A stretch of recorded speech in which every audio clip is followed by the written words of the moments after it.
Welcome back to the Ohio Farm Bureau podcast. I'm Ty Higgins. Agriculture educators serve a critical role in preparing future generations for success. They also devote immeasurable time and often their own resources to help students pursue their passions. Nationwide's Golden Owl Award recognizes the top ag teachers across the country, including right here in the Buckeye State, and they're now accepting applications and nominations. Shonda Vega with Nationwide joins us to tell us more about it. Shonda, great to see you. Welcome to the podcast. Hi, Ty. Always nice to see you. Thanks for having me. So for those who don't know, it's been around for a while, but what is the Golden Owl Award? Yes, we're starting our 6th year here in Ohio. So super excited that we're back in nomination and period with the Ohio FFA. And the Golden Owl Award is an Ag Teacher of the Year program. And we started it with a few Ohio partners, including Ohio Farm Bureau and the Ohio FFA. And it started for 3 different reasons. First of all, we really wanted to raise awareness of the importance of ag education. Secondly, we really wanted to acknowledge the tremendous contributions that we know ag teachers make, like you mentioned. And third, we really wanted to supply them with some additional resources, meaning funding, to help boost their educational efforts with their chapters. Ohio, I'm of course biased, but we have some fantastic ag educators across the state, and to be able to recognize them is so important. And obviously there's only one winner in Ohio every year, but throughout the process, you get a chance to recognize teachers all across the state. That's pretty important too. Yeah, so last year we had a record number of Ohio nominations. We had over 500 nominations for 126 different teachers. So record number, and I've talked to Ohio FFA as nominations are starting to come in and we're trending to hit that or above. But of those nominations, we only have 10 finalists. So they have a hard time or the hard job of dwindling down those to a 10 finalists. They will, they also receive a plaque and some funding for their school. But then from those 10, there is one Ag Educator of the Year named in Ohio. And that's usually done at the Spring FFA State Convention. You mentioned this is the 6th year. Anything new this year? Yeah, so thanks to Credit Mid-America and AgCredit in Ohio, they've thrown in some additional funding this year. So the honorees, we used to give them $500. And like I mentioned, the plaque, they're going to get $1,500 each this year. And again, that money goes to their school programs. And then the winner used to get $3,000 in a trophy, and this year they're going to get $5,000 in a trophy. So thanks to additional support from Farm Credit Mid-America and AgCredit, all of our honorees and the winner will have some additional resources for their programs this year. So can anybody make these nominations, and how do they go about doing that? Yes, there's only one person that cannot nominate, and that's a teacher. They can't self-nominate. But it's open to anybody. We see a lot of nominations from principals, school administrators, of course, students. They love their ag teachers and want to make sure that they are nominating them. Parents, alumni, so past students, people in the community, co-teachers. We see it from anybody, really, in the community. So how can they find out more and get those nominations in? Sure. So go to goldenowlaward.com. We work with 11 different states. We just added Kansas and Missouri this year, so that's also new. But goldenowlaward.com has links to all 11 states' nomination pages, so you can find Ohio's link on that website. A great program recognizing some very hardworking ag teachers across the state and across the country. Nationwide's Golden Owl Award. Shonda Vega with Nationwide, our guest. Thank you so much for being with us and for the great information. Appreciate your time. Thanks, Ty. We appreciate your partnership.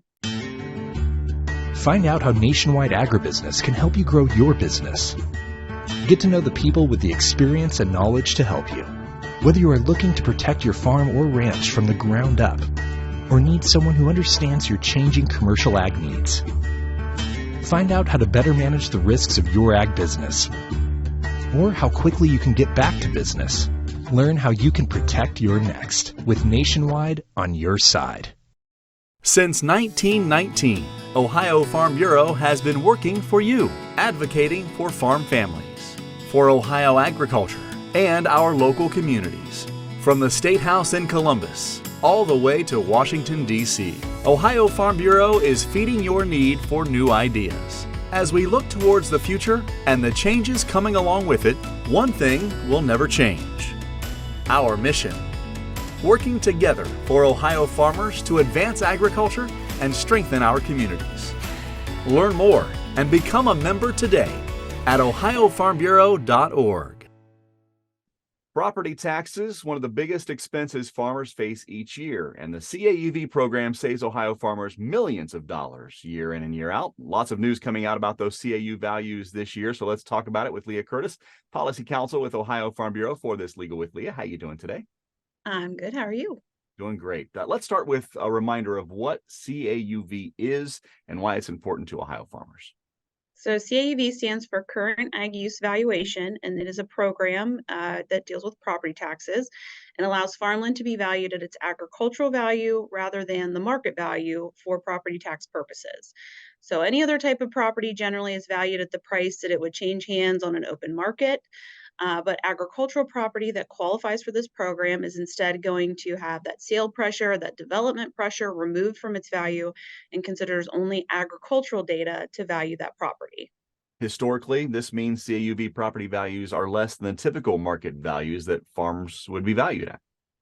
Absolutely. So market values do vary across the state depending on, the area of the state that you live in, but CAUV values are going to be based on soil types and agricultural net income, and they follow the agricultural economy. So because they do follow the ag economy, they do change, but on average, they have consistently stayed well below market values throughout the years. Now, given what we've seen in the farm economy over these past several years, we are seeing those changes in CAUV values coming up. What are we seeing? So after having some effects of a lower farm economy for a few years in the calculation, we're now seeing impacts of a very strong economy. Particularly, those are strong crop prices, and crop prices that were not only strong, but sustained over several years. Most of our data sets in the formula use 7 years of data. So we're looking at 2017 to 2023, and that has resulted in significant increases in the CAUV soil values. Those new values are going to apply to landowners in the 41 counties across the state that are on reappraisal or update this year. And so they will see new tax bills in January 2024, since we pay our property taxes 1 year behind.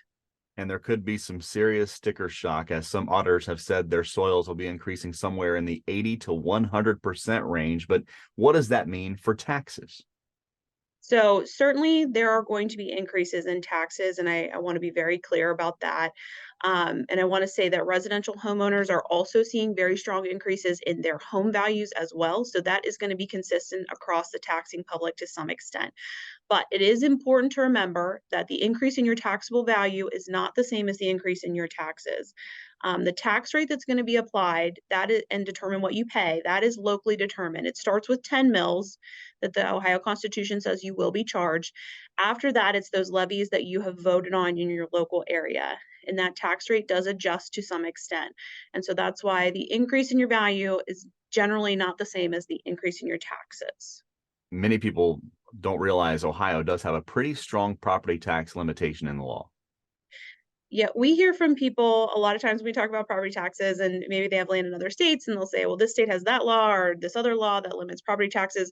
Every state is different. Ohio does have what we call the 920 effect, or the tax reduction factor. It stems from House Bill 920. And essentially what that law says is that most levies cannot raise more money than they did in the first year they were on your tax bill. So, for example, if a levy raised $1 million in that first year that you voted on in the first year you were charged it, and that is still on your tax bill today in 2023, it still can only collect $1 million. And that happens by reducing the millage rate. So maybe you voted for it to be 2 mills, but at this point, because of the changes in property values, and it still can only collect that same amount of money, it's rolled back to 1.5 or 1 mil. And so that's why you'll see a gross millage rate. The gross millage rate is typically what you voted on. An effective millage rate. The effective millage rate is that rolled back rate that you're actually taxed on. What else is Ohio Farm Bureau working on as far as CAUV is concerned? So many people remember we did significant reform in 2017, and the point of that reform was to remove the non-agricultural factors that were in the formula at that time and were really driving up the values at that time, largely related to the capitalization rate. Now we're seeing values largely driven up by the actual crop prices and the ag factors. But we do know that that spike in value and how that creates a spike in your taxes, that is the main concern. And that's what a lot of people are concerned about. So we're working multiple channels to address these, as well as some other CAUV concerns.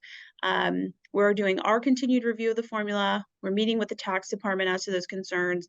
And also the legislature recently passed in the 2023 budget, a joint committee on property taxes. So we do intend to be heavily engaged with that. And we will be advocating for our own policies, not just on CAUV, but on property tax in general for our members through that committee process as well. As Leah said, almost half of Ohio's 88 counties is going to be seeing these increases in 2024. So we have an FAQ online at ohiofarmbureau.org if you have any questions about CAUV moving forward. Leah Curtis, Policy Counsel with Ohio Farm Bureau, joining us for this Legal with Leah. Thank you. Thank you.